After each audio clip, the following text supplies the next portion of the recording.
morning. I'm excited.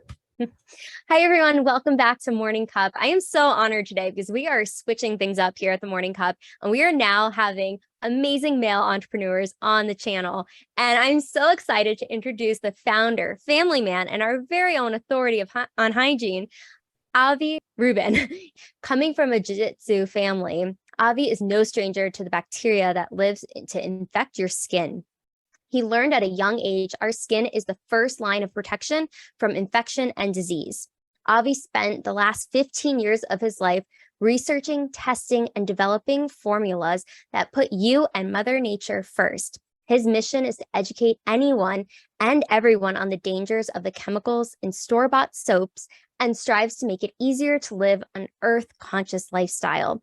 Avi's deep commitment to living out his own personal ethos through everything he does with Iron Lion Soap. It's established its company and is the catalyst for change. Thank you so much, Avi, for being here today. Thank you so much, Caroline. I'm excited to be here, and I'm looking forward to chatting with you.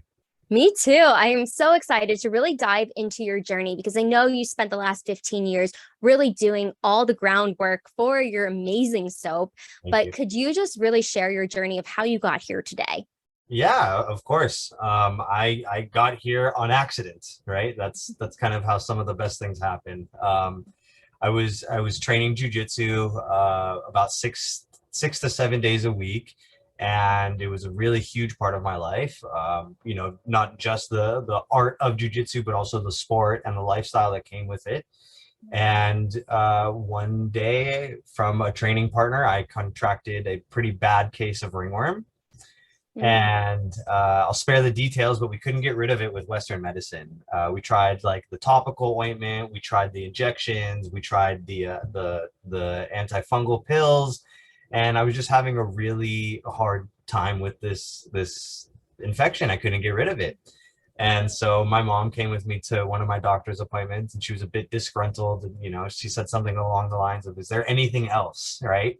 And the doctor at the time, this was 2005, 2006, the doctor had suggested essential oils. And at this time, it was very uncommon, right?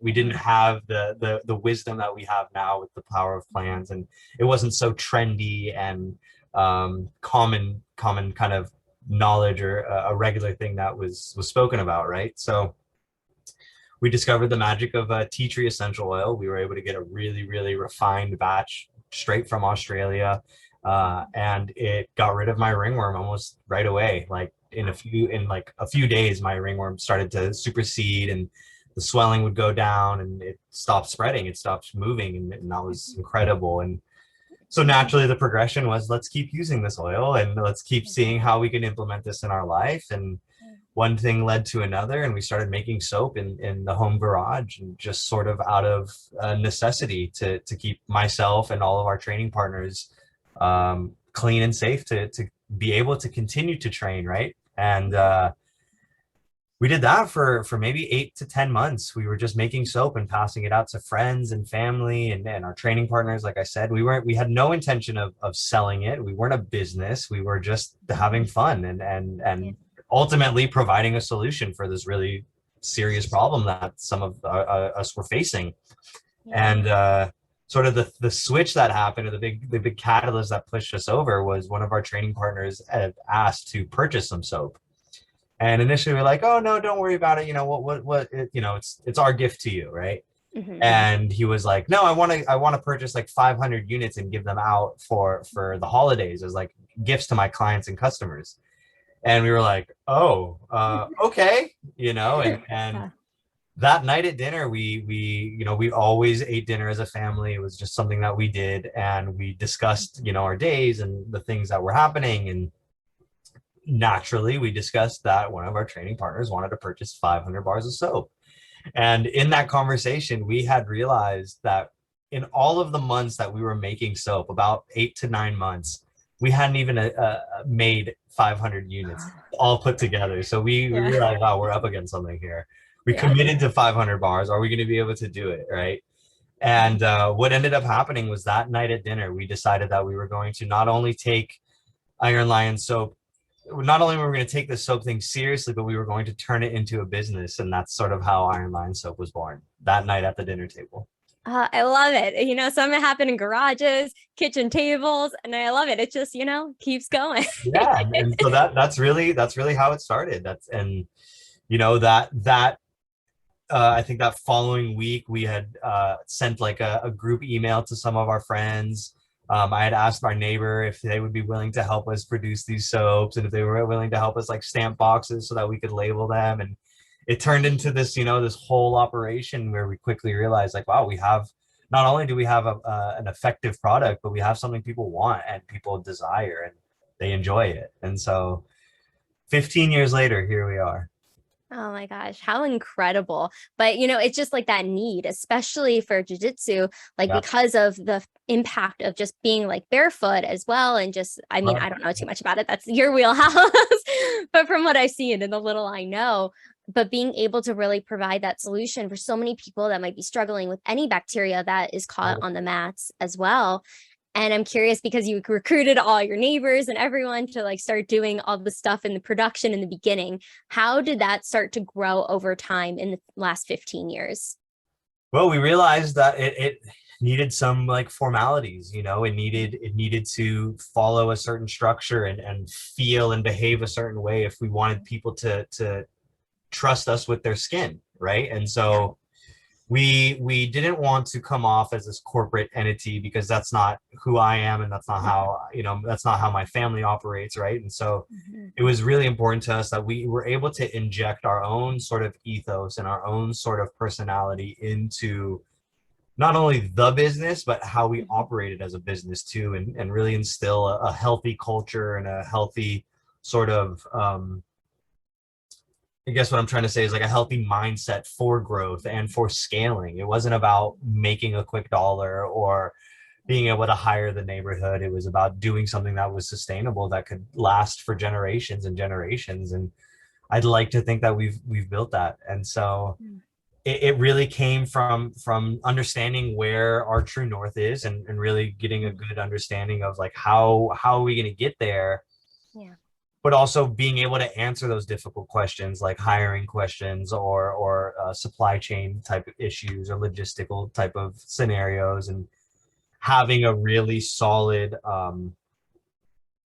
foundation, having a really solid understanding of what we're doing this for allowed those questions to be answered much easier. Yeah, I don't know if that answers your question. Yeah, no, it does. And I think it's so important too, just because the skin is the largest organ we have, and a lot of people might know that, might not, but it is. Yeah, I didn't learn, like I learned this maybe like 5-6 years ago. Like I knew things, but not really, if I'm being honest. But I think too, when you think of the skin, it is so important what we're putting on our skin. And I know that's something that you really strive on, and just what's like clean and protective, and all the research you've done, what has like in creating these formulas, because it's not just one type of soap. Yeah. There's so many different entities. So can you speak a little more to that, of how you came up with all the different types? Yeah, totally. So we've got two collections, more or less. We have our OG collection. These are the originals. That have all been formulated with a purpose. They've all been created and formulated to be solution driven, right? Whether it be acne or redness and dryness, or overly oily skin or under oily skin, right? We've tried to create these very core collection of soaps that were producing a very specific sort of solution to a very specific problem. And that's allowed us to create our OG collection, which is only 8 formulas.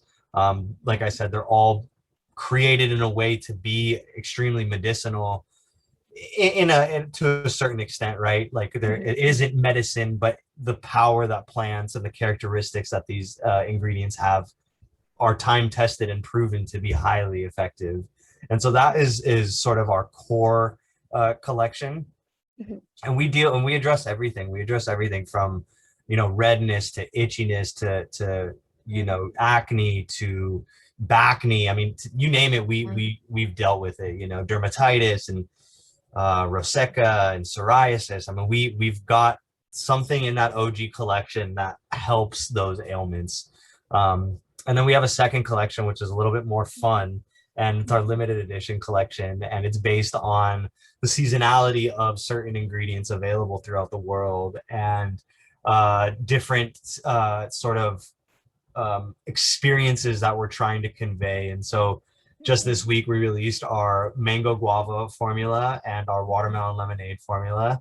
Not only is that super aligned with the summertime, but it's also extremely beneficial for like sun-kissed skin, or the mango guava has copious amounts of aloe vera, so it's really good if you spend a long day out in the sun, you know, and you get sunburnt. The aloe vera in there is going to help replenish and sort of hydrate your skin below the surface. So yeah, I mean, it's the limited edition collection is everything that we want to do, and the OG collection is everything that we needed to do to sort of establish ourselves in this space. Oh, I love it, because there are a lot of soap companies out there, but just like the aspect of really looking through each step of what's going to really be beneficial for the human skin when they're dealing with so many different aspects that regular soap can't do. Yeah, totally. And like we're not doing anything new. Soap has been around for ages. Yeah. Like, depending on who you ask, some people say thousands of years, right? Yeah. And so it was really important in our inception to have that understanding moving into it, and understanding that a lot of people are set in their ways. And so a big part of our sort of origin, right, sort of how we got to the 5-year mark and how we got to the 10-year mark, was based on education. It was really informing people of some of the harmful ingredients or some of the harmful chemicals that are in our traditional store-bought and commercially manufactured soaps.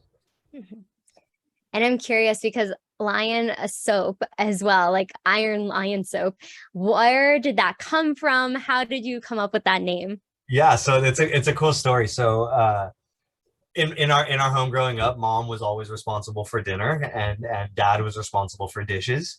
And part of his sort of role in dinner was like picking whatever we'd listen to during dinner, right? So that he could go into dinner and then segue into dishes, and he'd have his jams going, and that was it. And so the night that we had decided that we were going to start a soap company, Iron Lion Zion by Bob Marley was playing in the background, and we started just going, hey, how about Iron Lion soap? And my younger sister and my brother, they were like, this is great, let's do it. And my mom was like, yeah, Iron Lion soap. And I was like, okay, Iron Lion soap. And that's really how that was born. It was awesome.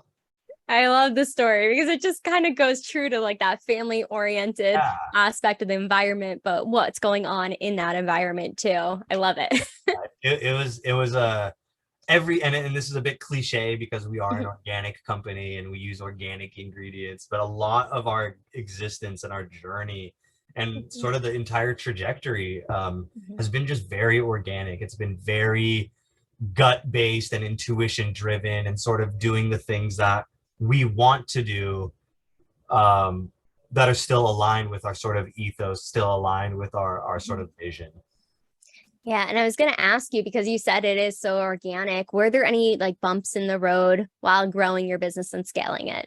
Yeah, totally. I mean, when we started, it was really easy to just go to the store to buy our ingredients, right? We were producing on a small scale, and it was convenient for us to be able to source ingredients that fit our criteria, but also were accessible. And as we grew, it became more increasingly difficult to maintain that level of quality, the traditional routes. And so one of the larger challenges that has played off massively for us is our supplies and our vendors. You know, we work really closely with all of our raw material and biomass people. You know, a lot of them are small family farms and plantations that are just, some of them don't even have a website. You know, we only communicate via Skype, right? And you know, like our palm oil comes from a tiny little farm village in Sri Lanka that not only supports the orangutans, but they've been there for 25 years, like supplying healthcare and medical aid and veterinary aid to the orangutans in the area. And so it's really nice to be a part of that and to have sort of that affiliation that not only are we supporting a small family, but we know that what they're doing is positively impacting our world too. Uh, Yeah, that was probably one of the greatest challenges, and thankfully now we've got it pretty dialed down and have a really good understanding logistically of how to source and where and who to get things from. because that's really important too. And like, how did you source everything out? Like, how did you find these family farms, the plantations, especially out of the country? Yeah. A lot of them was on referral. You know, this was 2007, 2008, you know, so yeah, the internet was around and people were surely online, but it wasn't at the capacity in which we're online now. And Mhm. access wasn't so readily available in other countries the way it was in America at that time. And so it was a lot of, hey, you should call this guy, but call him around midnight because it's around 10 a.m. over there, you know, or like you know, send an email and you know, it would bounce back and I'd be like, shit, that's the only person I could email. Like, oh man, like that's a bad email. Did I hear it wrong on the phone? Did I write it down incorrectly? You know, and Oh, wow. there was a lot of that. But again, it's that effort and that energy that those type of situations took were so valuable now, right? Looking back on it, Mhm. it sort Yeah. of built that grit. It sort of built that resilience to be able to be like, did I copy that email down wrong? Did I spell it incorrectly? Maybe I'll try a different letter, right? Or just doing whatever you can by any means necessary to get over that hurdle. It's a pretty tricky fine line to walk. It sounds like it. And I Yeah, know it is in other capacities too, but being able to not give up if one thing doesn't go exactly how you thought it would, or not getting the right information, but totally. being able to persist through that because it can be challenging, especially if they're not just like down the street. They don't have social media back in like 2007 in particular, like it wasn't as big, but how that can really be a roadblock, but not allowing that to stop you in your Yeah. tracks and just continuing to persevere. Yeah, it's interesting looking back on it. You know, I've been fortunate enough to speak to different groups and be on multiple, you know, podcasts, and I've realized that in today's day and age and in our sort of space that we're building and you know, it's America's very late stage, you know, capitalism, and the people forget the human element. They forget that one-on-one sort of piece that like, I'm a human, you're a human, let's treat each other as such and not hide behind this facade of an entity or I'm this big corporation, right? It's more on a one-on-one type of level that these massive things come from, not necessarily these big scary, you know, facades. It's really this one-on-one thing that makes these type of things flourish. Absolutely. It's those relationships, but it's also having the patience too, because a lot of like with social media in particular, it's that instant gratification of a like or a comment or whatever it is, but recognizing too, it takes time to build something incredible like you have done yourself Thank and you. like with your family. Yeah, thank you. Yeah, I mean, I think patience is a huge element to that, but also the resilience, Mhm. the fortitude to keep going, to keep trying, you know. And Yeah. I can only speak for myself in this situation, but it's, you know, I was so driven by the belief that everybody had in the products we had created, right? So I wasn't no longer building this, excuse me, I was no longer Mhm. building this thing for me. I was Uh-huh. building this thing because others saw the value in it as well. And so putting the fuel on the fire, if you will, was really easy to do, although the challenges were there and it wasn't so simple. Mhm. Being motivated to go that hard and to go that deep was, you know, a walk in the park. It sounds like it. And I'm curious because so many people have benefited from your products. What has maybe been a customer review or a comment or something that's happened where you've really changed somebody's life? I know there's been so many stories, Oh but if you man, could pick one or two. so many, so many. Just last week, I got one, and I actually, like, no joke, I actually started tearing up when I read it. It was this 47-year-old adult male who is the full-time caretaker of his 15-year-old autistic son, Mhm. and his son was in a phase where he refused to shower, was no longer interested in you know, taking care of his hygiene. And as the parent, this man couldn't parent his child the same way that he was parented, right? That's how I understood it, right? He couldn't throw his kid in the shower and, you got to shower, stinky boy, right? Yeah. Yeah. Because he had to be a little bit more gentle and a little, try different methods with his son. He shared with me that not only did Iron Lion motivate his son to shower, but the tactical act of like using the bar on the skin actually brought joy to this young boy, and now he like looks forward to showering. And the dad sent me this testimonial just thanking me for what we've created, not only in how we've created it, but the actual performance. And it does help remove fungus, and it does help remove bacteria. And his son is now showering and is enthusiastic about showering, and he attributed that to Iron Lion soap. And it's just, that is worth all the mansions and all the fast cars and all the jewelry times 10. Those type of testimonials really is like, it hits me right in the heart. And that's that's what we do it for. It's to make these impacts. It's to make these monumental situations come from something that you typically never stop to think about. Everybody showers. Some people shower multiple times a day, and no one stops to think about, what am I showering with? What's the ritual here? What's my intention here? It's become just so second nature to us that it's a chore. We just go and we do it, and it's on to the next thing, rather than really encompassing and embodying that one-on-one intimacy that you have with yourself. It's a moment to heal, to regenerate, to get clean, to have this beautiful aromatic experience, and contributing to that is priceless for me.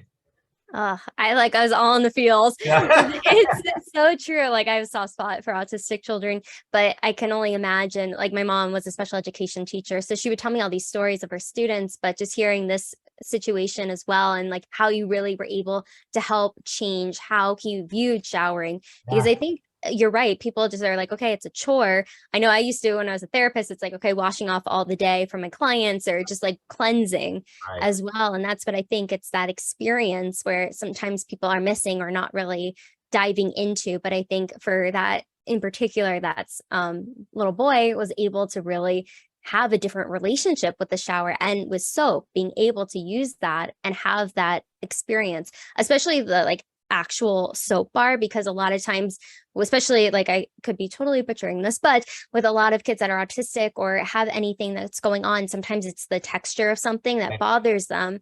But for them to be okay with the soap bar is huge. I mean, the way that I understood it was like the opposite, right? Like he was, the child was physically able to connect with the product, and then make that connection, like, oh, I like the way this feels, and I like the way it makes me feel. And for me, that, personally, that's one of my goals for Iron Lion, is to really alter the way people view their shower. It doesn't have to be a chore. No, it doesn't. It absolutely doesn't. Oh, I'm loving this conversation. So kind of moving into like your whole journey, because I know you've had a lot of experiences, but what has been maybe 2 or 3 things you wish you would have known when you had started your business? Oh, wow. 2 or 3 or 203. Yeah. I mean, whatever we have time for. I've always thought of myself as an organized person, and I've been, my mom always called me like OCD, right? Like I'm not clinically diagnosed, but like I like to have my things where they belong, and if something's removed, it needs to go back, and when I started my business and we started hiring on staff and different partners and different people, I realized, like, wow, I'm not as organized as I thought I was, and I'm not as organized as I need to be. And the lesson that I really took away from it was, like, just because I view something a certain way, or my perspective on something is skewed to a certain way, doesn't mean that this person that I'm trying to work with or alongside or together with sees it or understands it that way. And so really stripping the noise away and really simplifying things was a massive lesson that I had to learn the hard way. I would let go of employees, or I would have help that just, oh, it didn't work out. It's me, we just don't work together well. And I realized, like, it really was me, right? I was just saying that as an excuse to not make them feel guilty because they were insufficient in my opinion. But I realized that it was actually from the top down. I was not effectively communicating to them, or I wasn't giving them proper instruction, and I would find myself making assumptions like, oh, you didn't do this, well, you knew you needed to. And it was like, no, I never understood that part of the assignment or that segment or whatever. And I lost a lot of money, and I probably let go of some of the best help I've ever had because of that sort of impedance that I had with myself, realizing that I was the one that needed to come more correct or more clearly. And I think sort of full circle, what I've really taken away now in my role, like maybe just 2 years now, I've really been able to sit in this CEO and this founder position and not constantly take hats off and do this and do that. I've been able to build a team around me that lets me live in this space. And I've realized how important it is to be able to articulate or to really convey your message in a way that maybe to you is simple, but to the other person is complex, and minding that gap and bridging that sort of disconnect is a really, really critical lesson that I learned. And sometimes I think I learned it too late, but here we are nonetheless. Well, you learned it. That's all that matters. That's right. That's right. I mean, I recently wrote a document for us internally at Iron Lion Soap. It's called The Cadence of Iron Lion. And it just basically outlines sort of our like working habits and sort of our sort of behavior, right? Like, so for me, as an example, I try not to take any meetings before noon. My mornings with my daughter are super important to me. So if it's an emergency, call 911, not me. And so like getting those rules, getting that foundation really set, it was super, super critical. And now that we have this official document circulating internally and everybody sort of understands this cadence and how we operate, and everything has a home, and this is what we do on Mondays to reflect back on Fridays, and getting it down and making it so stupidly simple was a ton of work. But the upside of that was incredibly valuable, and just you can't measure it. You can't quantify, the hours and hours that this document took to write for the decades of results that it's going to generate. And so for me, that was just super amazing. I'm just glad to have that piece now here, and so that I can live in my role and everybody understands what their role and responsibility is. And it's really cool. It's really cool. And it's having it up front, right? When it takes a lot of work on the back end, but once you have it in place, it just makes everything so much more seamless. And you can have that special time with your daughter in the mornings, and like people know not to call you at certain times, but like having that clear communication across the board, I think is so huge, because how we might think it in our head. I mean, I definitely do this. I'm like, oh, I thought I said that, but it was like internalized different for who you're speaking to. So it's like knowing the people that are around you too, and your team. And that's what I'm hearing from you as well. I think that's so key in being able to build.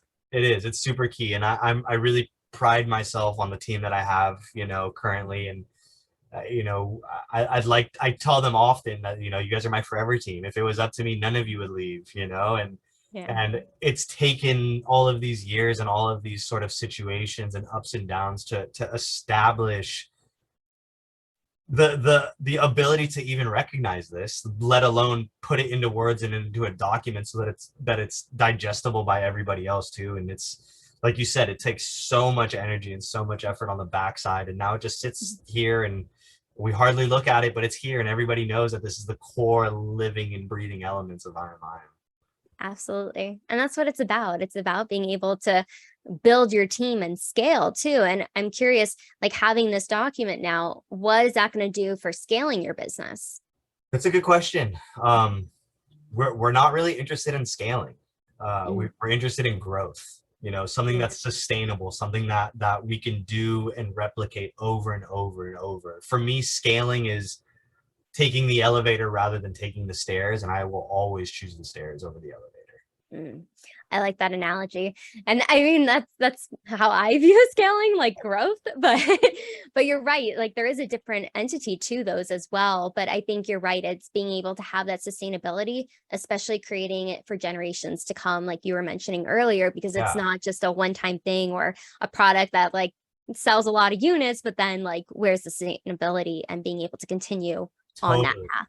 Totally. And for us, that's a core component of Iron Lion Soap, right? As much as we love new customers and having the opportunity to get new customers to share our story and hopefully make an impact in their hygiene and their showering experience. What is more important to us is making sure that our core customers are valued in a way that they know how important they are to us. You know, we've got customers who have been showering with us for 5 and 6 and 7 years now. And Wow. that's something that only the product can really do, right? No matter how great the marketing is or how cool the photos are, how silly I may be, that's not what's keeping somebody here. What's keeping somebody here is this high quality, high performing product. And we've been able to marry that with good photos and good, you know, branding and a good message. And I always tell people that, like, the soap is just the vessel for this message that we have. It just so happens to be that that vessel is also high performing right alongside our high performing, you know, sort of message, right? And it kind of boils down to a really simple sort of antidote, which I'm sure you've heard, I'm sure everybody's heard before. It's like, if you know better, you should do better. And going back to what I had said earlier, like, a lot of people don't understand, one, how dangerous or how harmful the soap that they're showering with is commercially, but two, like, your shower is special. You should be in that moment, really, really living it, and like you said, cleansing yourself and letting go of the past or the day, and really recharging and rebuilding yourself up. And who better to do that for you than you? You might as well cultivate this incredible experience with a high quality shower head and a beautiful high quality product that not only feels good and smells good, but also leaves you safe and protected. And that's what we want here at Iron Lion. So that's our goal, is to really promote and push that forward. Oh, I love it. And that's what it is about. It's being able to have that relationship with ourselves, but in the shower too. And, you know, it's not really talked about at all. It isn't. It's such an intimate thing, you know, and being a man, having a soap company, it's a really curious like icebreaker a lot of the time for somebody who doesn't know me, or, you know, if I'm out and about, you know, at a networking thing, right? And I cannot tell you the walks of life of people who have opened up to me, from like this biker gang guy, like one of the toughest looking guys I've ever seen, to this timid old lady who's showered with the same thing that she showered with for 60 years now, right? And it's bringing down that barrier and letting people know, like, hey, it doesn't have to be taboo. Yes, it's an intimate experience, but it's something that we all do. Everybody showers. Some of us shower multiple times a day. And I think it's so silly for us to not have these one-on-one conversations, you know, human to human interactions where we talk about our shower. Nobody has a problem talking about their shoes or their favorite restaurant or look at my new car or whatever it may be. When's the last time you heard somebody talking about their soap or their shower, right? Like, it's not a common topic. No, it's not, which I'm so glad we're talking about it, because I think the more people that hear about it, the more they can know, and also know what they're using, but also get in touch with your products as well, just like everything about them too, and being able to really help people and their skin. It's so critical, right? Like, it's I mean, I think that's really my sort of like life's mission, or my life's work. Like, I want people to start talking about their shower. Right? Even if it's not in context with Iron Lion soap, talk about your shower, talk about that experience, because it is so critical in your, you know, from day to day, right? And a lot of people, a lot of our modern world, it exists the way that it exists, yes, because of technology and you know, cultural advances, but really because of hygiene, right? Sickness has been eradicated because of hygiene. You know, wealth has been accumulated because of hygiene. You know, you when you feel good, you do good, right? And so it's just it's such a taboo subject for some strange reason to me. Well, we're no longer making it taboo. It's starting here. That's right, starting here. But I've been so enjoying this conversation, but we're going to jump into the rapid fire questions if you're ready for them. Let's do this. I'm ready. All right. The first question is, who is your hero? Who is my hero? That's a tough one. My pops is my hero. You know, I feel like that's pretty cliche. But I look up to him. You know, he's an amazing father. He's an amazing husband. He's a great friend. You know, so many of his friends and his people tell me how lucky I am to have him as my father because he's such a great friend. Mhm. Yeah, my pops is definitely my hero. Well, he sounds like an incredible man and, Appreciate and raised an incredible son. it. Thank you. So what motivates you to work smarter? Well, recently it's been my daughter. You know, I want to work smarter so that I work more effectively, so that I essentially have more time with her. That's really been a big motivator for me. That quality time. We can't get it back. Can't get it back. Yeah, and it goes all too quick. It does. So if you were a superhero, what would be your power or powers? I would love to be able to fly. I think that's kind of just an incredible trait that I think we should all have the ability to execute on. I think so too. So I have a question just to clarify, because I hear flying, but is it more teleporting or is it flying where you get Oh, like I want to be able to like flap my wings. Okay. I had to clarify. Yeah, like I knowledge. often meditate, and for me, something that I find that always takes me from my meditation is I'll get distracted by like a bird coasting or cruising. Yeah. Right. And it just looks so fun. It looks like they're just kind of doing one of these, like they don't have really any purpose or they don't have anywhere to be or anything to do. And they're just kind of free floating. And I would love to be able to do that. Yeah. No, I mean, it sounds really fun. Teleporting would be really rad too. Well, we'll stick to flying. Your answer is flying. I got you. I approve. I'm a fan of doing the work, and I feel like maybe teleporting is a little bit easy way out. Yeah. It's like the stair, or it's not the stairs, it's the elevator. Yeah.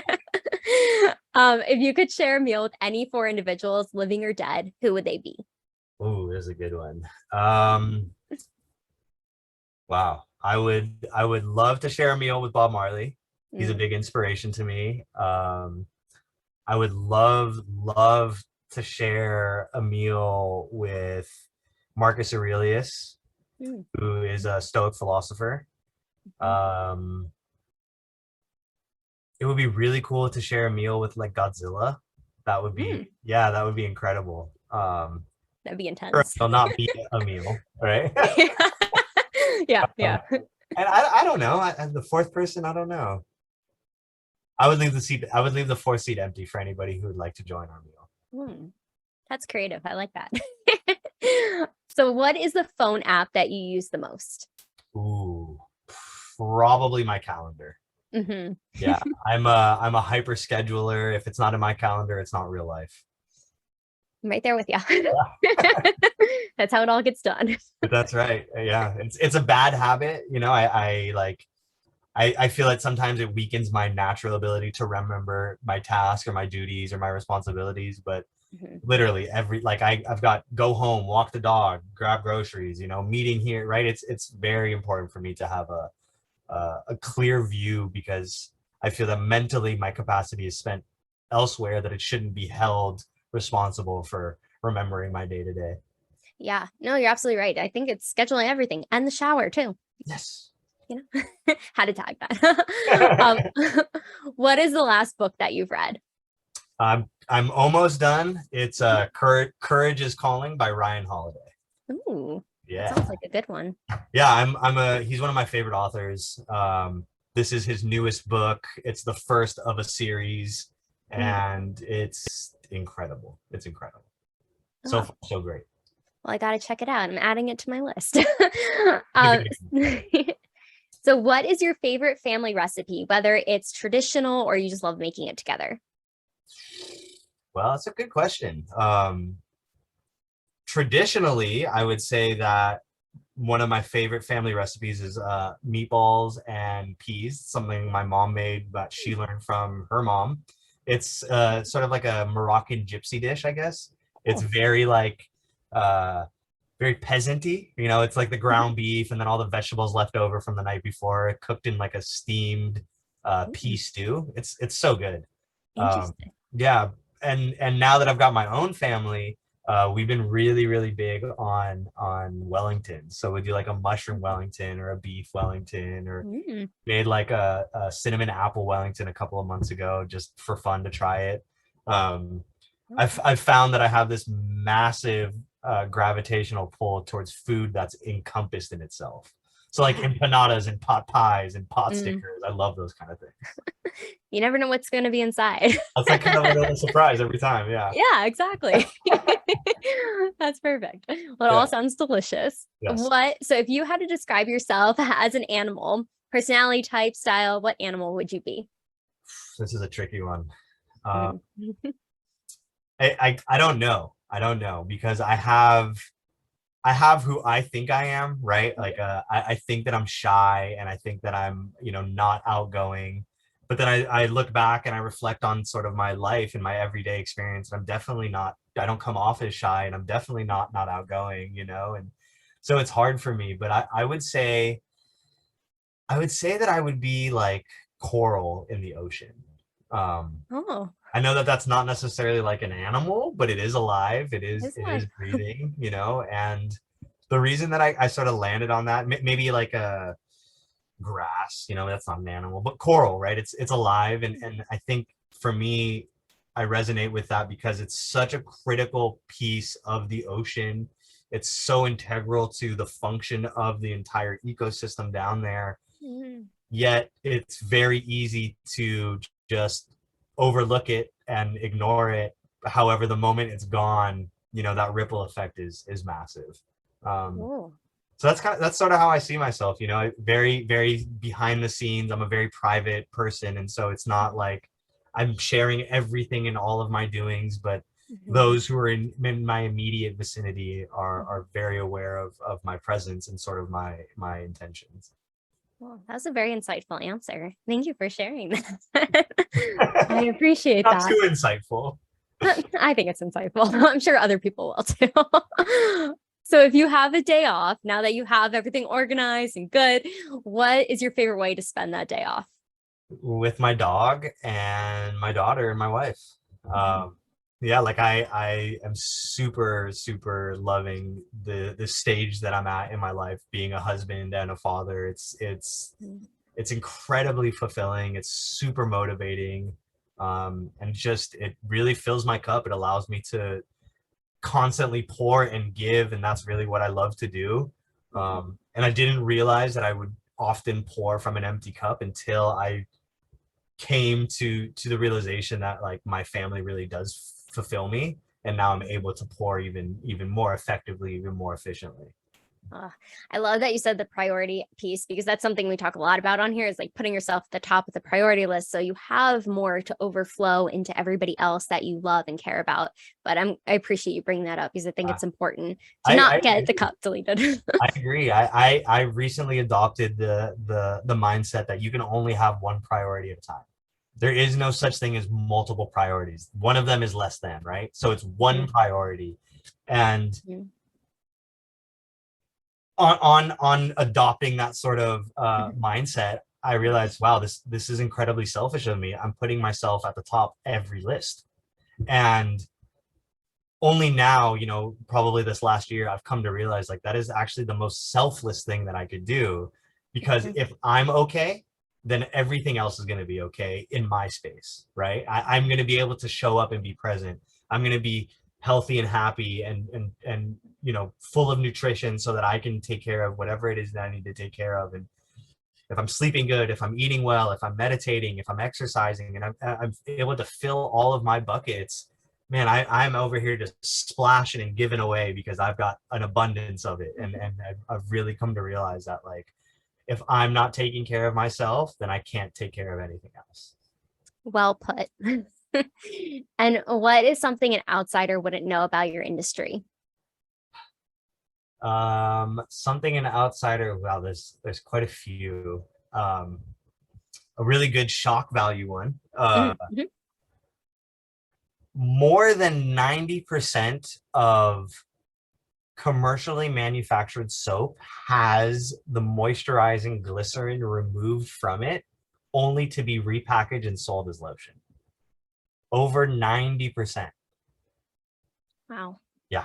Fun fact for you all. Fun fact. So next time you make a purchase, it should be Iron Lion soap. Obviously. However, if you choose to shower with somebody else, please make sure that you don't have anything weird in your ingredients, that you can pronounce everything. And most importantly, make sure that there's glycerin in your hygiene products. If there's no glycerin in there, you are being sold a secondary product to take care of what your soap stripped from you and didn't return back. Wow. Yeah. Crazy what we don't know. But now that we know that, everyone check your labels. Right. Check your labels. Or we can make it really easy and just shop at ironlionsoap.com. I know. It'll be linked below, which is my last question. Where can people find you? Your website? We'll link everything below, but let us know where we can find you. We're going super all in on Instagram. So that's probably the best place to find us. Mm-hmm. Second to that is directly to us. We have a SMS line where we're constantly texting back our customers and, you know, trying to help answer skin ailments and things of that matter. We love getting pictures of before and afters.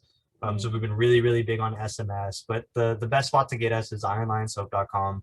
That's our digital lion's den. That's this space that you're in here now, outside and in your home, and hopefully in your shower soon. I love it. Well, thank you so much, Avi, for just sharing your journey, the ups, downs, and just how much you are helping people, especially in the shower with their hygiene. And I think that is so important, moving the conversation further along and people knowing that it's not taboo to talk about it, because we do it at least once a day, sometimes more, but really being able to continue that conversation. So I appreciate you being on today. Thank you for having me. And this was a great conversation. Thank you so much. Absolutely. Make sure to like, subscribe, comment below. What was the biggest takeaway from Avi? What did you learn about hygiene? Because you dropped a lot of golden nuggets there. But we'll see you on the next video.